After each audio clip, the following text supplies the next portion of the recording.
Hello, my lovely friends. It's time again for another story.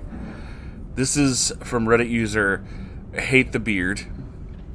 It's a very on-point name.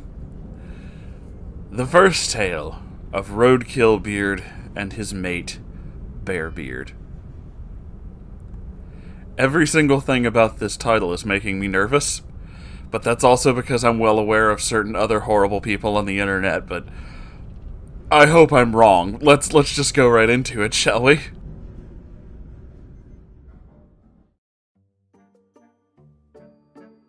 Hello, Moonhorse. Hello. Long-time listener. My roommate partner and I feel that it's finally time to tell the tale of the smelliest smell we have ever smelled. That usually goes pretty hand in hand with neckbeards, doesn't it? Forgive my errors in my writing. It's 1 a.m. and I want to get this story off my chest. It will be a saga as we live with these awful, toxic, stinky people from the summer of 2018 till January of 2020. Oh, good lord, that's a long time. Let me introduce the characters. Myself, Suka, Cal, my partner, Percival, our roommate, and the crackheads. The crackheads were the slumlords we rented our shitty apartment from. More on that later. And finally, Roadkill Beard and his partner, Bearbeard. There are so many things I could cover, but I want to keep this to the important details. The red flags, if you will. First of all, RK, that is Roadkill Beard, stank. He would sweat a lot, was terribly overweight, and although he showered, he did not use deodorant or soap. Well, then what was the fucking point? It was like Sonic cheeseburgers with extra onion and ass. I threw up in my mouth a little bit. Thank you for that.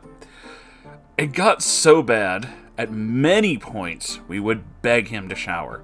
His partner, however, didn't think we were being fair to our care because he couldn't help it. And I like his musk.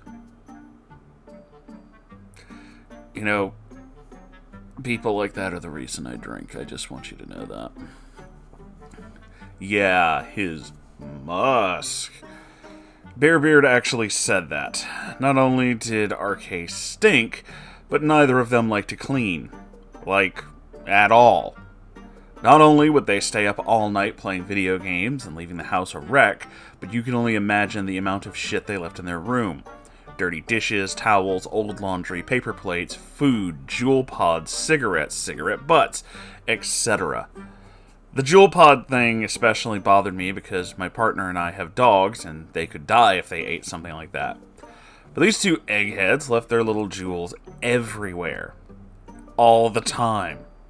So not only did I have to get up every morning and clean up after them, but I have summer classes between full semesters. Oh, lovely. Our school is a private school, and I had to work really hard to keep my place there. I had scholarships, my partner and I both did, really. We had to maintain certain GPAs and put in a certain number of community service hours. We got 3 hours of homework for every 1 hour in class. So yeah, kind of a full-time job. And cleaning up after them didn't help. No matter how much we begged them to clean up, they refused. Finally, when I got Bearbeard to help me, he cleaned up one plate and dish. That's it. Just the one. When I asked him why he stopped, he explained, "Why would I clean up after someone else?" I was fuming. Percival, Cal, and I picked up after them all the time. We rented this apartment with them because when we met them, they seemed like really nice and genuine people. The apartment they had before was clean, and they made regular payments on rent, never falling behind. So we thought, hey, they're responsible. When we got this big house together, which we didn't realize how shitty it was, we let RK be the head of the household. We couldn't evict, and we spent all of our money on the security deposit and the first month's rent. We split rent between each other equally, but RK would lie about turning in his side of the rent, and we fell behind quite a lot. He wouldn't say anything, and we had to learn this from the crackhead landlords when turning in our half of the rent. Besides being smelly, generally lazy slobs, both RK and BB were pathological liars, while RK had a penchant for being super sexual about everything. Lovely. When confronted about this, he just explained that he thought sex was the only way to express love towards someone. Yeah. Let that sink in. Oh, he just sounds like a fucking gem, don't he? The house we rented seemed nice at the time, but little did we know it was full of mold, and the crackheads would pay other crackheads to perform maintenance, so everything was janky and wired wrong, or just generally DIY'd. Oh, real good. It was also built in the 60s for the crackheads' parents to live in, and we're pretty sure they also died in that house. Yeah, I'm not making this shit up. I'm too tired for that. It was also in the middle of a junkyard. Crackheads would go to auctions, buy junk, and then resell it, including old cars, boats, anything metal, you name it. I spent hours scouring over the junk around the house because some of it was really old and really weird, and living in the middle of nowhere gave me few other options for entertainment, so yeah, that's our setting. 2 stinky beards, one who is weirdly sexual to everyone. Spoiler, it's the extra smelly one. A couple of crackheads who run a junkyard and act as our landlords, an old run-down house, and finally, Percival, my partner, and I. If this seems like a lot, it is. And the shitty rabbit hole only gets shittier and deeper, my friends. So please stick around for the rest of the saga. I hope you're enjoying this so far. Thank you, Moonhorse, for reading this. Thank you for writing it. If you ever happen to. Well, I just did. Percival and I are big fans and are excited to finally get this off our chests. Don't worry, this story has a semi-happy ending. Now, the beginning, the first couple of weeks living with them seemed fine, and then things gradually changed. It started with RK making disturbing or weird comments towards Percival and I. Percival would cook dinner, and RK would loudly announce in front of his SO, "Percival, if this food was a person, I'd make love to it."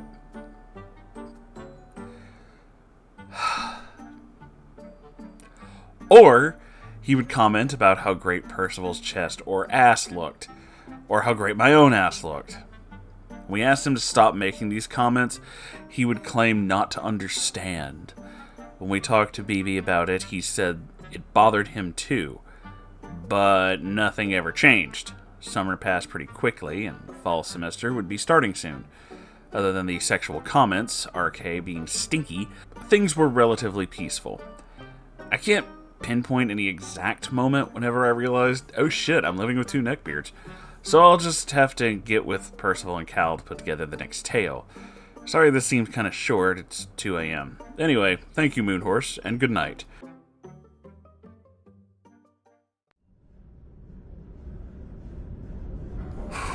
This is a hell of a setting, and I'm already worried about what's going to happen here. See, this kind of thing, this description of, like, living in the middle of nowhere, surrounded by neckbeards, junk, and people who think that they're going to make $1 million off the literal pile of trash that they've accumulated. This is the entire parish I live in. Yup. Specifically this part. Not so much I believe it's more southern part, because that's where there's actually a much larger city, and they have things like regular fairs, a mall, shopping centers, a large economic growth, a larger, metropolitan-like area. The place where I live, they have not changed any of these zoning rules or anything since Walmart moved in like 2002. Everything in this area is nothing but banks that will give you loans, heavily predatory ones at that, and fast food. That's about it. It's a real fucking junk pile. It is very much the entire thing that you expect to see corporations leech off of, like, poor people, and the poor people around here seem to just love that, which is terrifying and depressing. So when you say you live in the middle of a junkyard, I can relate. No, I know how that is. There's a reason why I don't really leave my house. There's a reason why I refer to this recording studio as the bunker. Yeah, I kind of don't really want to go out. And anytime somebody tells me, for example, what with current health problems going on, if they're like, yeah, the numbers in this area are rising, unlike anywhere else where I would be like, wow, that's concerning. that's not so good because everybody's doing their part. In this area, when somebody's like, hey, the numbers are rising, it's like, yeah, I believe it. Half these fuckers don't bathe. Of course they have it. Of course they do. Probably have like 10 other things. So, yeah, no, I understand that. There's a reason why I knew so many neckbeards around here. There's a reason why I see so many others without even, like, knowing them. I saw one today, actually. I saw a literal grown man who is, like, probably my age, if not older, with just the greasiest hair I've ever seen. The stubbliest, like, has not shaved in several days, but it goes all across the face. You know the one, all the way down the neck and everything. Wearing, not kidding, a wolf shirt, cargo shorts, and sandals. Gotta have the mandals. You know, the manly sandals. Not just regular sandals. They have to be made of leather and have buckles on them. That's how you know they're from men. I have no words. It's just like, okay. And the only reason I knew he was there is because he walked past me announcing something angrily. Apparently he wanted a TV or some kind of game system or something.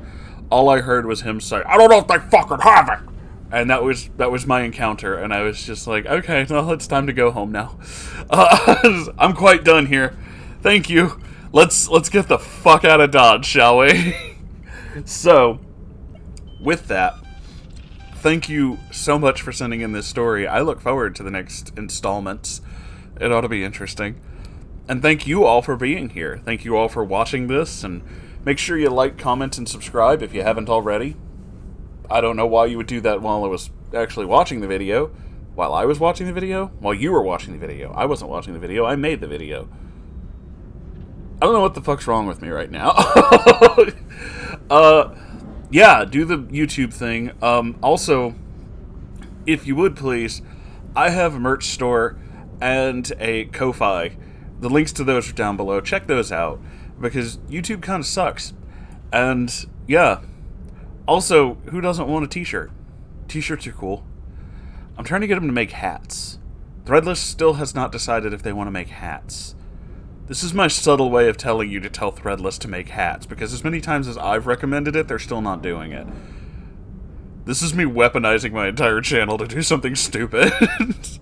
I'm gonna get in trouble for this, but fuck it.